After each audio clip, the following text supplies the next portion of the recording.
Best ഇൻഫോയുടെ LP-UP interview ക്ലാസ്സിലേക്ക് എല്ലാവർക്കും സ്വാഗതം. ഇന്ന് നമുക്ക് നീതി ആയോഗ് എന്താണെന്ന് നോക്കാം. നീതി ആയോഗ് നിലവിൽ വന്നത് 2015 ജനുവരി 1-നാണ്. നീതി ആയോഗ് നിലവിൽ വന്നത് 2015 ജനുവരി 1-നാണ്.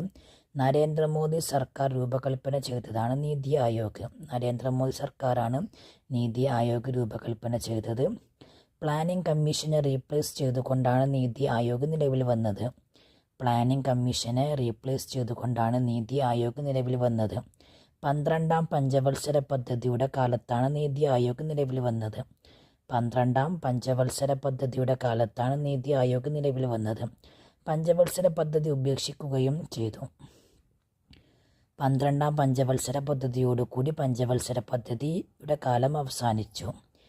നീതി ആയോഗിൻ്റെ ചെയർമാൻ നരേന്ദ്രമോദിയാണ്. നീതി ആയോഗിൻ്റെ ചെയർമാൻ നരേന്ദ്രമോദിയാണ്. നീതി ആയോഗിൻ്റെ ലക്ഷ്യം ഗവൺമെൻറ്റിൻ്റെ പല ഇഷ്യൂസിനും ഉപദേശം നൽകുക.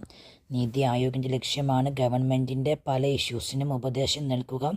ഇത് നിയമസമിതിയല്ല, ഭരണഘടനയിൽ പ്രസ്താവിച്ചതുമല്ല. നീതി ആയോഗ് നിയമസമിതിയല്ല, ഭരണഘടനയിൽ പ്രസ്താവിച്ചതുമല്ല. ഇത് ഉപദേശക സമിതിയാണ്. നീതി ആയോഗ് ഉപദേശക സമിതിയാണ്. ഗവൺമെൻറ്റിൻ്റെ പല ഇഷ്യൂസിനും ഉപദേശം നൽകുക. അതുപോലെ തന്നെ ഇന്ത്യയുടെ ഡെവലപ്പിന് വേണ്ടി പോളിസി ഉണ്ടാക്കുകയും നടപ്പിലാക്കുകയും ചെയ്യുക. ഇന്ത്യയുടെ ഡെവലപ്പിന് വേണ്ടി പോളിസി ഉണ്ടാക്കുകയും നടപ്പിലാക്കുകയും ചെയ്യുക.